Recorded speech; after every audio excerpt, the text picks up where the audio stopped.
همونطور که تو اول ویدیو دیدید میخوایم با هم دیگه پای سیب درست کنیم. این پای سیب از اون پای سیباییه که توی قنادی یا وقتی که کنار ویترین رد میشید میبینید. بسیار بسیار بافت نرم و اسفنجی داره و خیلی راحت و آسون درست میشه. سلام، پریسا کاوندی هستم و اینجا کانال پریسا کیکه. من به طور هفتگی ویدیو آموزشی در مورد کیک و شیرینی و دسر منتشر میکنم. اگه شما هم به این سبک ویدیو علاقه‌مندید منو سابسکرایب کنید، لایک کنید و اون زنگوله رو بزنید تا ما که ویدیو جدید منتشر کردم مطلع بشید و ببینید. ادامه ویدیو روی فیلم نکات مهمش رو براتون توضیح میدم. تا انتهای ویدیو با من همراه باشید.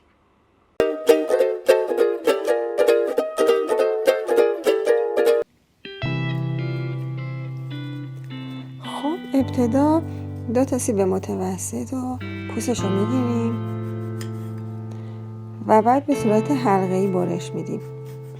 دقت کنید که ضخامت حلقه‌هاتون نه خیلی ضخیم باشه و نه خیلی نازک.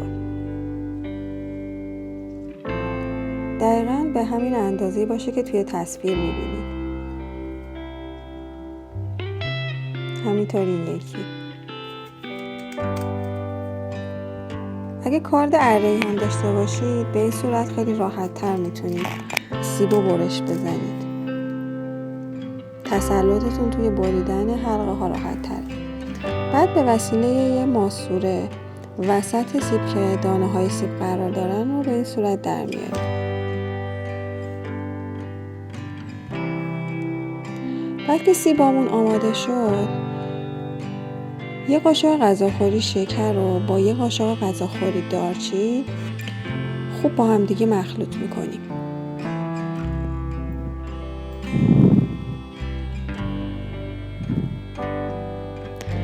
و بعد حلقه های سیب و یکی یکی داخل مخلوط شکر و دارچین میزنیم و کنار میذاریم.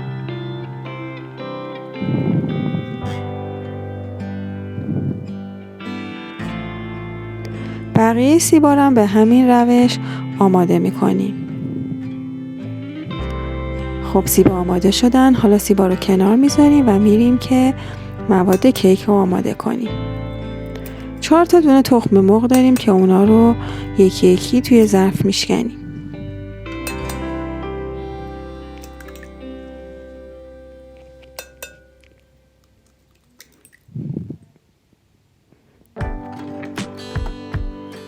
حالا با دور تند همزن تخم مرغا رو حدود 1 دقیقه هم میزنیم تا کمی هم بخورن و از اون لختگی بیرون بیان. برای اینه که تخم مرغ به صورت ذره ذره توی کیک باقی نمونه و بعد شکر رو بهش اضافه میکنیم. اینجوری ذرات تخم مرغ به صورت جامد توی مایه کیکمون باقی نمونن تا باعث بشن که کیکمون بوی تخم مرغ بده. بعد وانیل رو بهش اضافه میکنیم و با دور تند شروع میکنیم به هم زدن تخم مرغامون. 1-2 بار هم حین هم زدن خاموش میکنیم و ظرف رو با لیسک تمیز میکنیم. بعد از این که حدود 7-8 دقیقه تخم مرغ رو هم زدیم مایه کیکمون به این صورت کرمی رنگ و کشدار میشه. ببینید چه شکلیه. شما وقتی که مایه رو خود کیک میکشید میتونید روش طرح بندازید، طرح پاپیون بندازید. بعد از اون روغن رو اضافه میکنیم. حتما دوستان از روغن پخت‌وپز استفاده کنید. کمی مواد رو هم میزنیم. با دور تند همزن حدود شاید 30 ثانیه 40 ثانیه هم میزنیم تا روغن خوب با مواد به هم بخوره. خب خمیرمون آماده است. ببینید غلظت خمیر به چه صورت شده. حالا نوبت اضافه کردن چیه؟ آرد. طبق معمول آرد و بیکینگ پودر رو با هم دیگه میریزیم توی علک و توی چند مرحله به موادمون اضافه میکنیم. البته من اینجا توی یه مرحله اضافه کردم. شما اگه بخواین که به راحت تر هم بخوره میتونید توی 2 یا 3 مرحله آرد و علک کنید و اضافه کنید. به آرومی آرد رو به خورد خمیر میدیم. به صورت دورانی هم میزنیم یا به صورت ورق زدن کتاب. ببینید خمیرمون چه شکلی شد. دقیقاً خمیر باید به این شکل غلظتش در بیاد. حالا یه دونه قیف میاریم و خمیر رو میریزیم داخل قیف.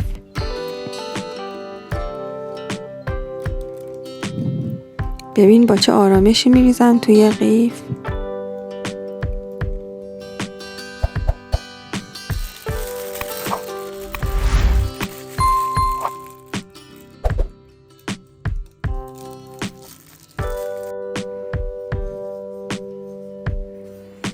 خب ظرف‌های پای سیب که از لوازم قنادی میتونید تهیه کنید. یکم با قلمو چرب میکنید. البته میتونید این کارم نکنید، اما برای اینکه کپسولا راحت تر بچسبن به قالبای پای سیب اگه کمی چربشون کنید بهتر. حالا خمیرمون رو یه لایه کف قالبای پای سیب میریزیم. حدود 1/3 از قالب رو با خمیر پر میکنیم.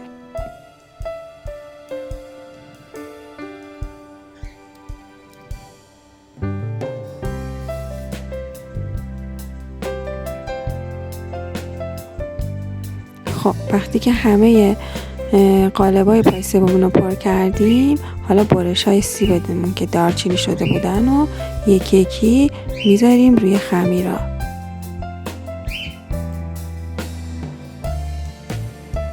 و بعد بقیه خمیر رو میریزیم روی برش‌های سیبمون. ببینید من چقدر این قالبا رو پر کردم. شما هم دقیقاً همینقدر از سر قالب خالی بذارید. نه خیلی پرش کنید، نه خیلی خالی بذارید. دقیقاً به همین اندازه که توی تصویر میبینید. ببینید وقتی که پای سیبامون توی فرن حسابی پف میکنن، اما وقتی که از فر میان بیرون یکم پفشون میخوابه. شما میتونید با پودر قند روی کیک ها رو علک کنید و با پودر پسته تزیینش کنید.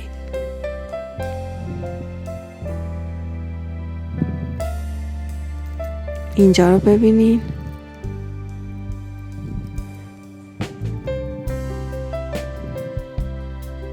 حالا یه برش خوشگل از این پای سیب ببینید.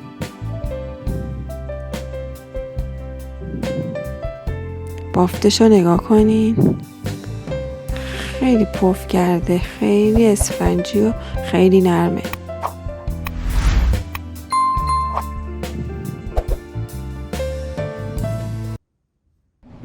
دوستای خوبم، امیدوارم که از دیدن این ویدیو هم لذت برده باشید.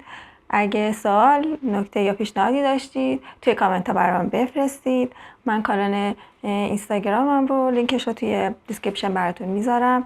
اگه این کیک ها و این پای سیبای خوشمزه رو درست کردید، حتما عکسش رو برام توی اینستاگرام بفرستید. توی ویدیوهای بعدی شما رو میبینم. مثل همیشه لحظه هاتون پر از شادی و لبخند.